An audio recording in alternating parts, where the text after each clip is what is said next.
নমস্কার, Bengali film reviews চ্যানেলের তরফ থেকে আপনাদের সকলকে সুস্বাগতম। আজ আমরা রিভিউ করব অরিন্দম শীল পরিচালিত ছবি জঙ্গলে মিতিন মাসির ট্রেলারটি নিয়ে। আপনাদের সঙ্গে আমি Tanmoy. According to the trailer আমরা যদি ছবিটির গল্প নিয়ে আলোচনা করতে যাই, সেক্ষেত্রে আমরা দেখতে পাবো যে জঙ্গলের মধ্যে চোরা শিকার চলছে, হাতিদের মেরে তাদের দাঁত বিক্রি করা হচ্ছে। এই যে চোরা শিকার, এটাকে কি রুখতে পারবে? এই রোকার জন্য আসছে মিতিন মাসি, একজন লেডি ডিটেকটিভ। আদেও কি রুখতে পারবে? জানতে গেলে পুরো ছবিটি অবশ্যই আপনাদের দেখতে হবে। অ্যাকর্ডিং টু দ্য ট্রেলার আমরা যদি ছবিটির কাস্ট এন্ড ক্রু নিয়ে আলোচনা করি, এখানে আমরা মূল ভূমিকায় অবশ্যই দেখতে পাবো মিতিন মাসি ওরফে কোয়েলকে দেখতে পাবো। এছাড়া পাশাপাশি আমরা পাবো অরিন্দম শীলকে, সামিউল আলমকে, শুভ্রজিৎ দত্তা এবং অবশ্যই কমলিকা ব্যানার্জিকে। অ্যাকর্ডিং টু দ্য ট্রেলার আমরা যদি দেখতে যাই, তাহলে অবশ্যই এটা বুঝতে পারবো এটা একটা ডিটেকটিভ গল্প। তবে এই ডিটেকটিভ ধারাটা কিন্তু অন্যরকম। প্রথমত আমরা এতদিন যে ডিটেকটিভ গল্পগুলো দেখেছি, সেখানে সমস্ত ডিটেকটিভ ছিল কিন্তু ছেলেরা।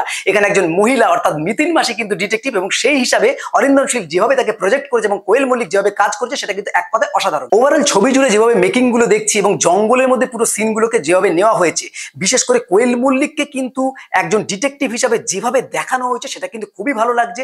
চোরা চালানগুলোকে যেভাবে অরিন্দম শীল দেখিয়েছে, একদম বাস্তব বলে মনে হয়েছে। এবং বিশেষ করে এখনকার দিনে সত্যি সত্যি জঙ্গলে এই ধরনের চোরা চালান চলছে, ফলে সেটাকে রোকার জন্য এই ছবির একটা বিশেষ গুরুত্ব আছে। এবং সবচেয়ে বড় কথা, এই ছবির মধ্যে দিয়ে যেভাবে একটা সোশ্যাল মেসেজকে দেওয়া হয়েছে, সেটা কিন্তু সবচেয়ে বড় পাওনা আমাদের এই ছবির। ট্রেলারে আমরা কিন্তু ওভারঅল স্টোরি লাইনটা বুঝতে পারছি না, কিন্তু যেভাবে স্ক্রিপ্টিং গুলো করা হয়েছে এবং প্রত্যেকের মুখে যেভাবে স্ক্রিপ্ট গুলো বসানো হয়েছে, তাতে যে টান টান উত্তেজনা থাকতে চলেছে, এটা বোঝাই যাচ্ছে। অ্যাকর্ডিং টু দ্য ট্রেলার আমরা বেশ কিছু জায়গায় কোয়েল মল্লিককে মারামারি করতে দেখতে পাচ্ছি, অর্থাৎ ফাইটিং সিকোয়েন্স গুলোকে এখানে যেভাবে ডিজাইন করা যায়, সেটাও কিন্তু বেশ আকর্ষণীয়। এবার যদি এই ছবির কিছু টেকনিক্যাল পার্টির দিকে যাই, সেক্ষেত্রে বলতে পারি যে ডিওপির কাজ কিন্তু বেশ ভালো। মানে জঙ্গলটাকে যেভাবে তুলে ধরা হয়েছে, যে সমস্ত অ্যাঙ্গেলে দেখানো হয়েছে, সেক্ষেত্রে বলতে পারি ডিওপির কাজ বেশ ভালো লাগবে। এছাড়া এডিটিং বা কালার গ্রেডেশন এবং বিজিএম কে যেভাবে ডিজাইন করা হয়েছে, যে টান টান উত্তেজনাটা, সেটা কিন্তু অবশ্যই বোঝা যাচ্ছে এই সবগুলোর মধ্যে দিয়ে। এবং সবশেষে একটা কথা বলা যায় যে এই সবকিছু মিলিয়ে যেভাবে মুডটা তৈরি হয়েছে, তাতে কিন্তু ছবিটি দেখার জন্য আমাদের কিন্তু একটা আকর্ষণ রয়ে গেছে, আমাদেরকে কিন্তু টানছে। ফলত আগামী দিনে ছবিটি বেরোনোর পর ছবিটি কেমন হলো, সেটা দেখার পর বাকিটা পুরোটা বলতে পারবো। তো এই হলো ওভারঅল রিভিউ। এরকম আরো নতুন নতুন রিভিউ যাতে বেঙ্গলি ফিল্ম রিভিউজ দেখতে থাকুন।